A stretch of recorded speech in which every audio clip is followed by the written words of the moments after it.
So you finally did your will. Congratulations. Hi, Nancy Beauvair here with the Gabby and NEXsteps. I wanted to talk today about wills. So, of course, that's the one thing everybody knows that they should do, and yet in Canada, at least 50% don't have a valid current will. So if you're in that 50% that has created the will, I congratulate you.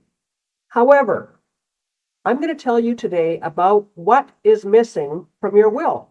Now, what a will actually covers is things like who your beneficiaries will be, how your taxes are going to be taken care of. You name typically a guardian if you have minor children or adults who are dependent upon you. Typically, who will become the guardian, how the estate will manage to take care of those is typically laid out in a will. But there's a lot of things that a will does not cover, and that's why you need a proper legacy plan. So let's talk about a few of those things that your will doesn't cover. Well, a will often will have in there about what you want for your funeral, but very, very basic. It might say that you wish to be cremated or you wish to have your remains interned somewhere, but typically it doesn't talk about the details, about the celebration, about how you want a memorial or a funeral service. Those are typically not laid out within the confines of a will. Another thing is, so how do you define your legacy?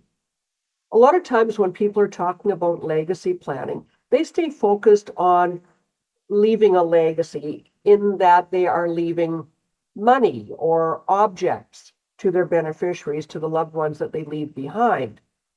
But a legacy is so much more than that. A legacy is your memory. How are you remembered? What were your values? What were your ethics? How did you treat people? What lessons did you want to leave with the world? How did you touch other people's lives? These are the kinds of things that aren't covered in a will. So there's options to be able to take care of those kinds of things as well. There's digital memory books. At your memorial, often people will create a video tribute to your life. Those are the kinds of things that are not covered in a will. Another thing that isn't covered in the will is your digital footprint. People are becoming more aware of the impact of our digital lives.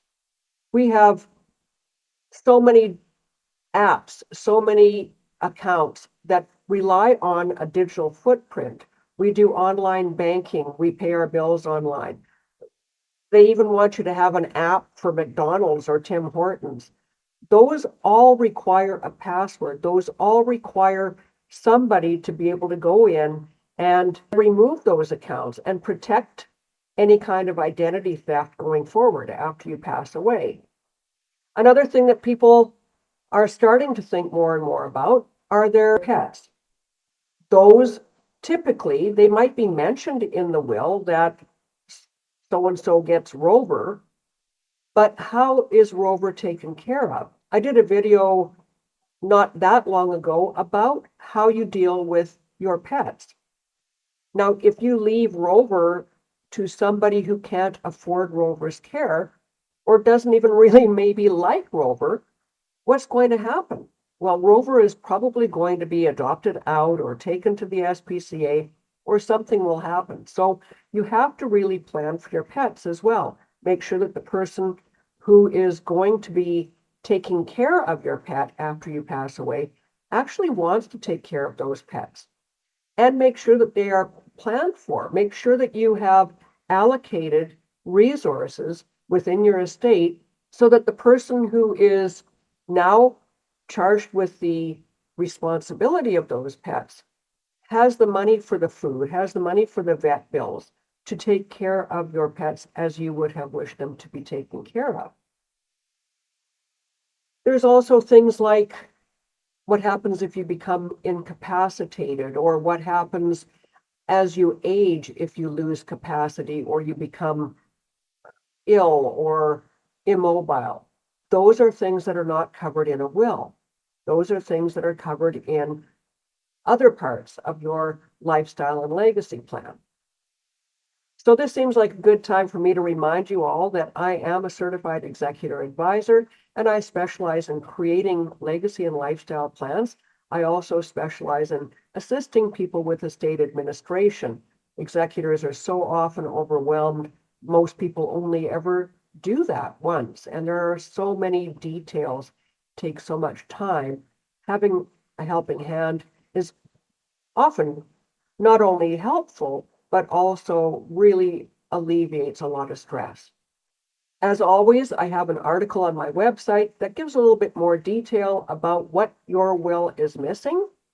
And you can also, while you're on my website, why not hop over to the shop page and check out the various offerings on there. I'm sure there's something there that will work for you. Thanks very much for watching this week, and I look forward to sharing more with you next week. Bye for now.